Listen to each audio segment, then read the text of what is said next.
maskaxda ama aqliyada dhayso qof walba ama qabyaaladaysa dagaalka al-shabaab anoo ay la khaldantaa sideedaba guusha waa aabayaal badan tahay qof walba uu sheegana uu jecel yahay markay jab ama khalad ama dhib u yimaadane qof walba wuxuu jecel yahay inuu qof kala eedeeyo laakiin reer hebelaa diriray reer hebelna waa maqan yihiin reer hebelna waa joogaan wax ay soo ziyaadinaysa haba yaraatee aniga ma aaminsanin bismillahi raxmaan raxiim kusoo dhawaada barnaamijka dhacdooyinka toddobaadka waxaa maanta barnaamijka marti noogu ah xildhibaan musharax madaxweyne hore cabdiqaadir cusuble oo maanta barnaamijka marti noogu ah xildhibaan kusoo dhawow barnaamijka marka hore maanta waxaa noo sheegta in aan xog ku haynaa inaad madaxweyne sheekh shariif gurigiisa xildhibaanada mudulada hadaatiin aad ku kulanteen marka maxaa ka hadasheen محوس كوساب سنة كلنكين بسم الله الرحمن الرحيم الحمد لله رب العالمين والصلاة والسلام على أشرف المرسلين سيدنا محمد وعلى آله وصحبه وسلم أجمعين وما سنتها يا أخونا محمد يو تلفزيون الرسالة هذا وفرح سنة إن مات على سوي ديسو مركو كواد وارنتا ومات وحان شر وحل باندا kasoo jeeda beel ahaan mudulood isugu yimaadeen kulan intii markaa kasoo qaybgeli karta oo magaalada joogta iyo intii aan cudur daaranba madaxweyne sheekh shariif gurigiisa waxyaabaha looga hadlayana waxay ahaayeen xadiidu saaca wax la yidhaha wax maanta wadanka ka jiro xadiidka maanta wadanka ka jiro iyo qadiyadda maanta taagan waxay tahay la dagaalanka nimankaasi khawaarijta ee al-shabaab lagu magacaabo iyo sida looga gungaari lahaa dagaalka lagu iclaamiyay in lagu qaado hadda muddo sanada socda maaragtay waxyaabihii soo kordhay sida loo qaybgeli karo sida laisku kaashan karo sida loo dhinac istaagi karo oo loo garab istaagi karo ciidamada qalabka sida ee dagaalkaasi baan ku jirno muddo sanadii wax la jira ah muhiimadda ugu weyn oo maanta shirkeena ku saabsanaa arrimahaas ku saabsanaa okay sidee u aragtaa marka howlgallada dagaalada ah xilligan ay dowladda kula jirto al-shabaab maxay kula tahay wallaahi maxamedow waxay tahay marka koowaad dagaalada oo al-shabaab lagu wado muddo sanad iyo wax la jira la wadaa waxa loo baahnayna waayo oo muddo aan la qaban waana arrin waajib ah qof kasta oo soomaali ah oo muslim ah waajib ku ah intuu ka qayb qaadan karo inuu uga qayb qaato haddii ay tahay ka qaybgal uu ka qayb galo si mubaashar ah oo volunteer ah oo ruux walba ah naftiisa gey karo haddii uu xoolo uga qayb qaadan karo haddii uu kelmad uga qayb qaadan karo wax waajib ah waa dagaalasay ku socdaan waana wax loo baahnay waxaa laga yaabaa nimankan khawaarijta ah waxay wadanka ay dhex degan yihiin muddo ka badan 15 sano ama ku dhowaad ah ka badanba 15 sano dhibaatada ummadda ay ku hayaan ama ay gaarsiiyeen waa wax aan loo dulqaadan karin haddaa fiirisan wax ku saabsan waa jiritaanka dadka soomaaliyeed inaan sii jirno iyo inaanan jirin ayay ku saabsan tahay dagaalka lagula jiro al-shabaab oo qof walba oo xoog leh oo xoolo leh oo ra'yi leh oo talo leh oo waqti leh in waqtigiisa iyo xooggiisa uu geliyo sida wadanka looga sifay lahaa nimanka al-khawaarijta ah oo lagu magacaabo al-shabaab oo runtii aanan qof mu'min ah wax ay u dhowraan aysan jirin diinna aan u dhowrin heshiisan aan u dhowrin aanan moodo markaa fiiriso sida ay ku socdaan in ay tahay awood la isticmaalayo soomaaliya jiritaankeeda in lagu baabi'iyo waa dadaan dowladnimo rabin waa dadaan nidaam rabin waa dadaan qof ay dhowrayaan diin ilaahayna aan ku dhowrin cahdi kalena aan ku dhowrin keliya hadafkooda uu tahay wadankan inuusan deganaasho helin dadku aysan nabad ku noolaanin inta ay maaragtay gaarsii karaan ay gaarsiiyaan waana dad u shaqeynaya dad ayaga aan ahaynoo annaga hadda aan ogeyn taariikhduna ay sheegi doonto meesha laga tamwiilinayo iyo meesha laga taageerayo waxaad ahayd xildhibaan iyo siyaasi iyo musharax madaxweyne ma jirtaa in dagaalka sida aad sheegtay maanta xildhibaanada mudulooda kulmaya maadaama xildhibaanada mudulooda ay kamid yihiin xildhibaano oo musharaxiin hore usoo ahay ma jirtaa inaad ka gaabiseen inaad ka qayb qaadataan la dagaalankaas kooxdaas al-shabaab oo furumaha aan laydinku arag adiga iyo xildhibaano kale oo kula mid ah ma la dhihi karaa inaad ka gaabiseen marka arrintaas? aniga ma aaminsan inaan ka gaabinay. dabcan wixii nooga aadan mar walba waa ka taagneen. furumaha in qof walba ay taagnaato oo Soomaali ahna qasab ma ahan.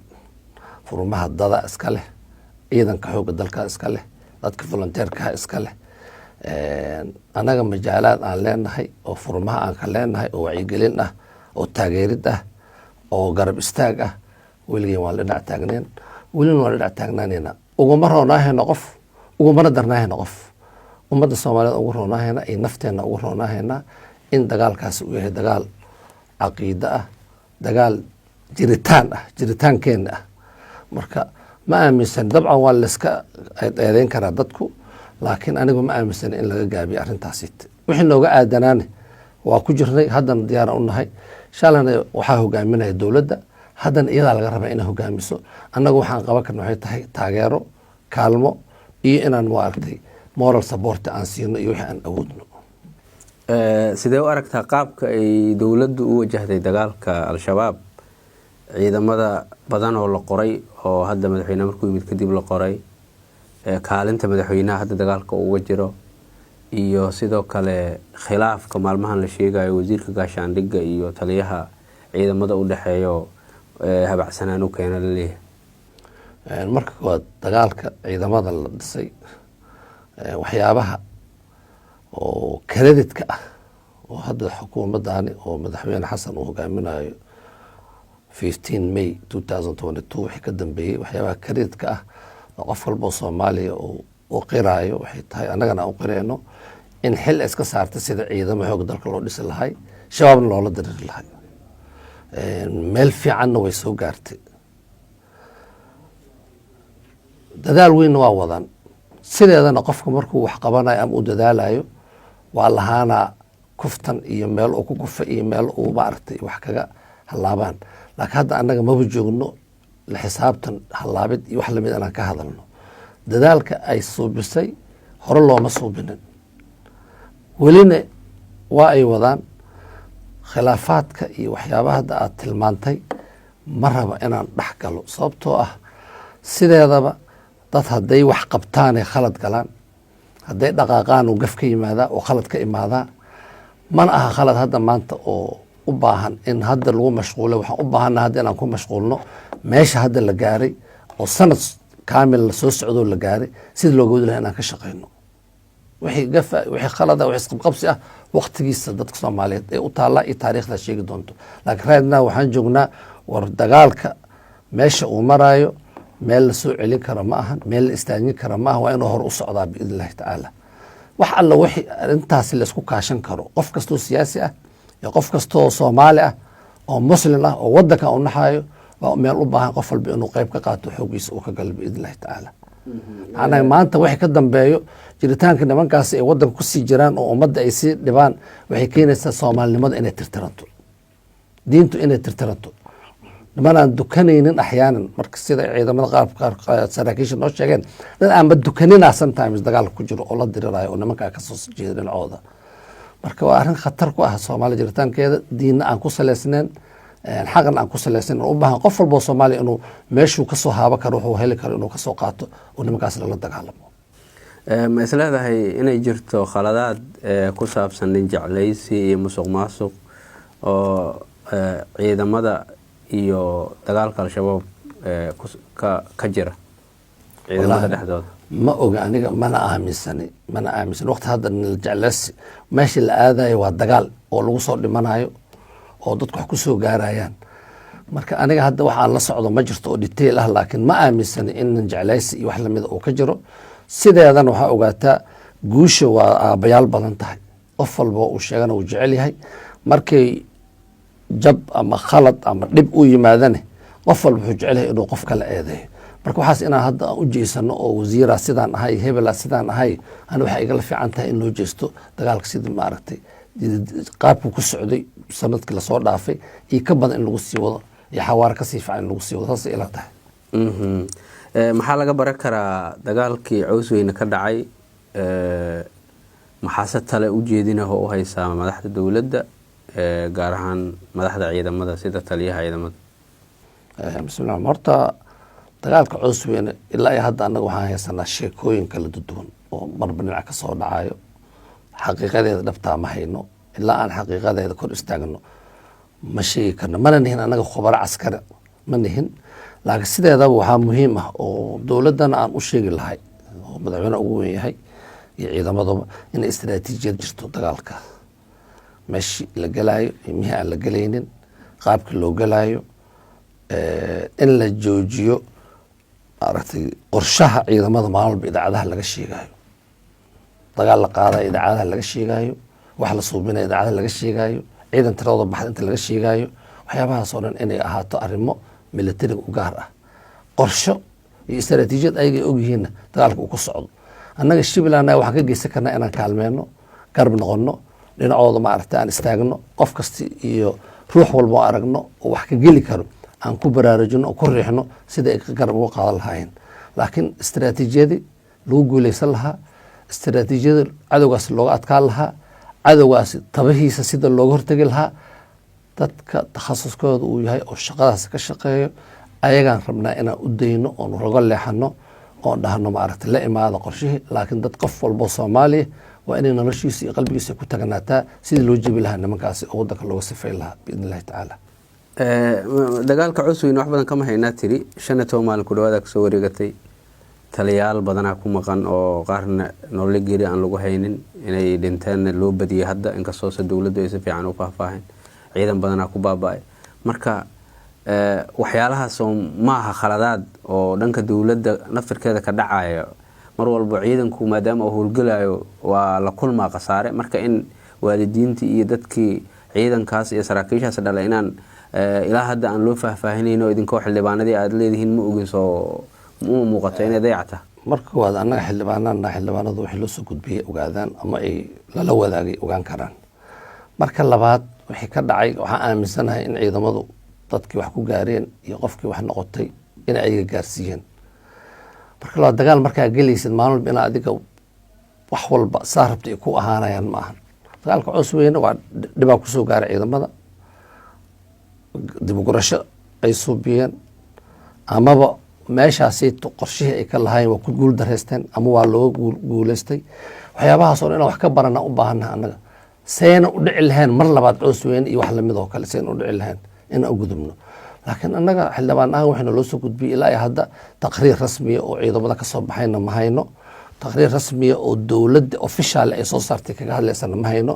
wixii intaas ka sokeeyo oo aan dhex dardarno waxay noqonaysaa inaan annaga qiila waqaaladi iyo saasaa la yiri iyo saasaa la yiri inaan judgment ku bixinayno. mana raba inaan ku degdego judgment ilaa aan wax cad oo aan isleeyahay xaqiiqadii u dhowdahay aada og tahay aan wax ka sheegno, iyadana inaan iskaga nasiixinay noqonaysaa markaas nafteeda haddii ilaahay raaco. ma qabtaa dagaalka al-shabaab in lagu guuleysan karo nimankaas la tirtiri karo? 100% waa qabaa. sanadii bar ka hor waxaa laga yaabaa dadka inay iska qabeen nimanka lagama adkaa karo see la yeelaa. laakiin sanadkii lasoo dhaafay iyo sanad markii lasoo dhaafay ciidamada qalabka sida qaybahooda kala duwan iyo dadkii shacabka ahaa oo maleeshiyaadka ahaa oo la socday oo ama macawisyo lagu magacaabayo wax kale lagu magacaabayo, guulaha ay kasoo gaareen qof kasta oo Soomaali ah waxay qalbigiisa ku soo nooleysay shabaab inuu wax uu yahay uusan jirin, uusan ka duwanan cadowga laga jabi jiray lana jibinayo berrito haddii ilaahay subxaanahu watacaala annagoo ilaahay kaashanayna.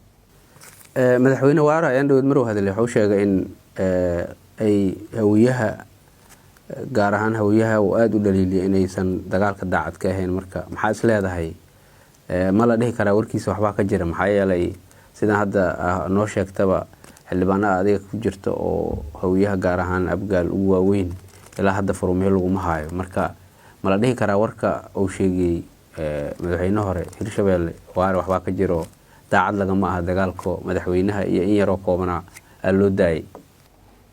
sideedaba waddankaana dowlad uu leeyahay, madaxweyne uu leeyahay, ciidan qalabsida uu leeyahay, hoggaan uu leeyahay. dagaalka iyo hogaamintiisa hoggaankaasa iska leh. dadka shacabka ah waxay leeyihiin kaliya inay taageeraan ay garab istaagaan. maskaxda ama caqliyadda dhehaysa qof walba ama qabyaaladehaysa dagaalka al-shabaab aniga ay la khaldantahay sideedaba. ama macawisley aan dhahno dad wanaagsan oo markii dadka ciidanka may joogeen la socdo ha noqdaanoo wax fiican, laakiin waa la qabyaaladaha reer hebelaa xagga joogo, reer hebelna waa saan, reer hebel waa saan. waxaan u maleeyahay inaan mar hore ka tagna anaga oo aanan joogin waktigeedii oo la qabyaaladeen lahay. wadankan dowladuu leeyahay, madaxweyne doorteen, madaxweynaha go-aansaday inuu shabaab la dagaalamo oo hadafkiisa koowaad uu ka dhigo ciribtirka shabaab. qof walboo Soomaali ah ama ha noqdo mid shacbi ah in la taageero, laakiin qabiil lagulama diriroohaya. shabaab waxaa lagu diriroohaya dowladnima lagula diriroohaya. qabiilku waa kaabayaal, waa taageerayaal, garbay u noqon karaan, way dhinac istaagi karaan ciidanka. laakiin waxaa la rabaa wadankani in mar labaad ciidankiisa suu yahay loo dhiso, loo garab istaago, dadku shacabkaana ay garab ku siiyaan. laakiin reer hebelaa diriray, reer hebelna waa maqan yihiin, reer hebelna waa joogaan, wax ay soo siyaadinaysa haba yaraatee aniga ma aaminsanin. taas macnaheedu waxaa marka in qaab qabiil dagaalka lagu wajaha ma qabtid, waxaa qabtaa in ciidamada dowladda kaliya loo daayo? maya, ciidamada dowladda waa in la garab socdaa, lala socdaa, la taageeraa. laakiin waa in hogaanka dowladdu ay lahaataa, waa in xukuumaddu ay lahaataa, waa in madaxweynuhu u lahaadaa. laakiin qabiil oo keligiis la diriraya shabaabna macno ma suubinayso. in la qabyaaladeeyana maba qabo aniga. ciidamada qalabka sida ha lagu taageero dagaalka ay ku jiraan, qof walbana ha garab istaago, laakiin ayaga ha noqdaana liidka wax hogaaminayo oo ummadaani raba inay ka sifeeyaan nimanka. daaswaa loo dhisay ciidamo ilaa 15 kun oo qofka dhan oo dowladda ay budget ugu bixisay oo tababar ugu bixisay oo wax u geysay. qabaa'il maaheen, ciidamo qalab sida oo calanka Soomaaliya oo Soomaaliland u dagaalamayo. waa inaan Soomaali ahaantaas ula dirirnaa oo maslaxad qaran ka fiirinaa. laakiin meel walbay joogaan dadka degan degaankaasi waa inay garab istaagaan ciidamada oo ay la socdaan oo ay garab siiyaan biidn illahi tacaala. gabagaba marayna waxaa leesla dhinac dhex maraa in musharaxiintii hore xilka madaxweynaha soo tartamay ama midowga musharaxiinta dhahdaad rabtid, haddana qaarkood ay xildhibaano yihiin qaarna aysan ahayn, inaan lagu dhex arag halkii sanoo dagaalka uu socday furumaha, ama dowladda dhinacooda ha ka socdaano ama qabiilada hadda sidaa sheegtay dhankooda ha ka socdaano, furumaha laguma arag. marka waxay leeyihiin dadku raggaas waxay diidan yihiin in madaxweynuhu uu ku guuleysto dagaalka oo uu sifeeyo. marka guushaasay madaxweynaha u diidayaan oo gadaale isu dhigayaan. arrintaas maxaa ka leedahay? wallaahi dadku horey u yihiin waxay rabaan inay dhahaan, waan dad iska dheheen. laakiin saa hore kugu sheega, haddana aan raba inaan kugu sheego, guusha shabaabka madaxweynaha uu hogaaminayo waa guul Soomaali o dhan ay leedahay. guul daro ka timaadana waa guul daro Soomaali o dhan ay leedahay oo qarankan uu leeyahay. qof ugu roonaanayso ama ugu darnaahayso ma jiri karto. shabaab waa cadow Soomaali hortaagan, deganaashadeeda hortaagan, dib u dhiskeeda hortaagan, dowladnimadeeda hortaagan.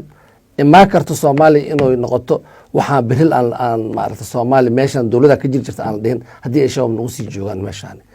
waa ku mahadsan madaxweyne xasan sheekh maxamuud inuu maalintuu yimid ilaa iyo maanta oo u istaagay dagaalka shabaabka. maalinkuu yimidna waa u sheegnay, haddana waa u sheegaynaa, garabkiisaan nahay, waa la soconnaa. wax kastoo shabaab wadankan looga xoreynayana waa ku taageersanahay. inuu guushaas magaceeda qaatana raalli aan wanahay 100%. xildhibaanadiina maanta kulanka yeesha maxaa kulankiina kasoo baxo kusoo gabagabay? waxaa kasoo baxay inta hadda kuu sheegayo waa in madaxweynaha iyo xukuumadda iyo ciidanka qalab kasta la dhinac istaago. wax kasta oo lagu tari karo oo haday la raaca ay noqoto, haday mehay joogaan lala taga ay noqoto, hadday noqoto in dadki xoolo iyo xoog lagu kaabo, inaan maaragtay u sheegno qof walbo Soomaali oo aan matalayno in dagaalkan uu yahay dagaalkeeni, uusan ahayn dagaal xasan sheekh gooni u leeyahay, uusan ahayn dagaal qof gaar ay leedahay, ay tahay dagaal Soomaali ay leedahay dhammaanteenba. qof kasta oo ama xildhibaane ama aan ahayn waa dagaal uu iska leeyahay maanta. guusha laga gaaro shabaabna Soomaali oo dhan iska leh maanta. khasaarihii ka yimaada shabaab dagaalkiisana Soomaali oo dhan ku soo noqonaysaa. taasaan anaga aaminsana, taasaan isku sheegnay madaxweynaha inaan dhahno madaxweyne meesha aad uga baahan tahay in wax lagaala qabto noo soo sheeg, inaan anaga diyaaran ku nahay biidn illahi tacaala. laakiin hogaankii in asaga loo daayo oo maaragtay looga dambeeyo. gabagabadii maxaa talahoo soo jeedinahoo isleedahay waa lagu sii xoojin karaa dagaalka hadda lagula jira al-shabaab?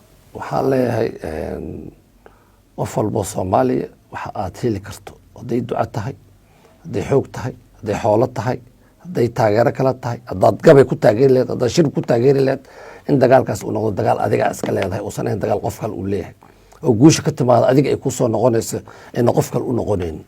dhibka ka yimaadan adiga uu soo aadayso qof kale uusan ku dhicin oo u fahmno. waxaan kaloo ku talin lahaa in maaragta xukuumadda iyo madaxweynuhuba ay istaraatiijigoodii sanad iyo bar ay ku soo socdeen ay wax ka bedelaan. qaabka loola dirirayo shabaab iyo qaabka loo engage gareehayo ummadda oo dhan inay wax badan ay ka bedelaan. waana mahadsantahay. barnaamijkeennii dhacdooyinka oo maanta marti noogu ahay xildhibaan cabdiqaadir Cosoble halkaasaan kusoo gabagabeyneynaa. waa mahadsantihiin dhammaan.